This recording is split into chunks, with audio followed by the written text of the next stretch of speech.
morning, everyone, and thanks for being here. As you know, the 1st of June officially kicks off hurricane season, and I'm here to tell you that the Coast Guard is prepared in what we're doing to facilitate the preparedness in general.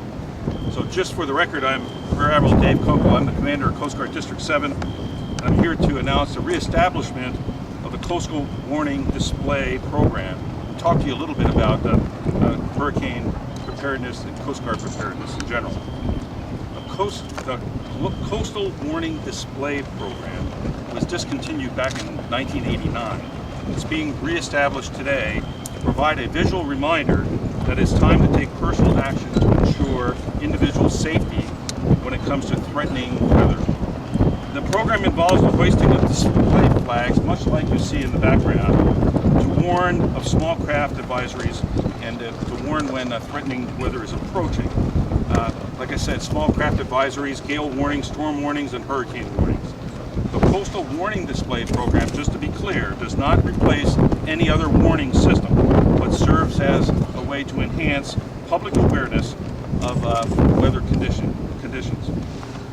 According to a NOAA report, more than half of the nation's population lives in the coastal fringe of the United States. The coastal population within the 7th Coast Guard District has been growing since 2003 to 2008 to the tune of about 1.1 million people, or over 8%. This means a large number of our people in the district and throughout the United States are at risk of serious injuries or death, loss of property damage, and other perils when it comes to hurricanes and tropical storms. We and our federal partners are ready to provide assistance as necessary to save lives, protect property, and resume day-to-day operations. Behind me today are a sample of our deployable units that the Coast Guard has and will mobilize to provide a force package that is tailored to a crisis such as landfall of a major hurricane. This assembly behind me represents the Commandant's strategic priority of a Coast Guard organizational structure that optimizes mission execution. For example, in the group behind me, we have several aviation assets that will be used to conduct search and rescue missions and damage assessments. We have an aids and navigation team to help restore the maritime transportation system, a small boat station, response boat that is a multi-mission capable, and 2 examples of a transportable communications unit that can pull together as needed communications for the whole network. We can bring these resources to bear from across the nation to help us deal with the aftermath of a major storm.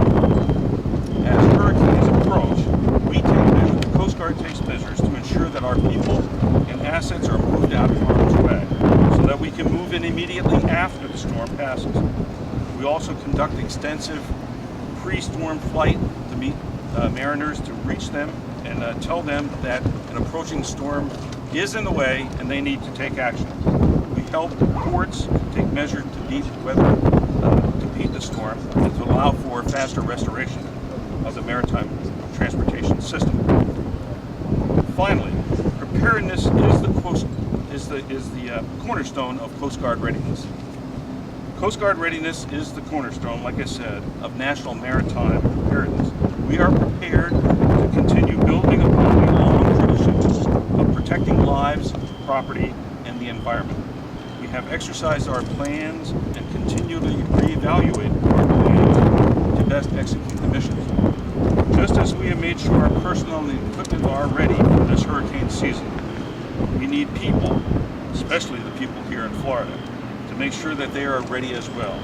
People need to have emergency supplies on hand for at least 72 hours after the storm is departed.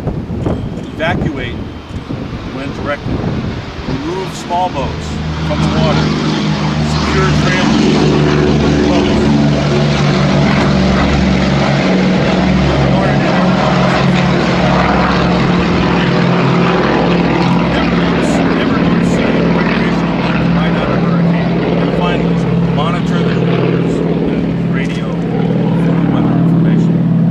I'll turn it over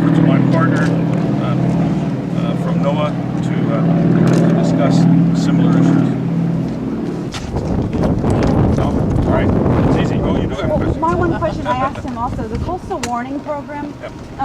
it's reestablished, but why was it discontinued to begin with? You know, that's a great question. You know, what we're trying to do is complementing a system that's already in place. I remember coming, you know, in the Coast Guard many years ago, growing up on the Jersey Shore, and I would be down there during hurricane season as well, and look at the local Coast Guard stations, and you'd see the flags flying to note distress to mariners. I grew up with that system. For whatever reason, it was disestablished. I think it's by reestablishing it, though, we are reaffirming that, you know, we have these stations along the coast, strategically placed, and the public looks to the Coast Guard for the maritime events. So I can't address why it was disestablished, but I applaud that it is being reestablished to reaffirm the voting public and to reaffirm protection, and also to bring us into the national system to say, here's a visual approach. It's going to be bad.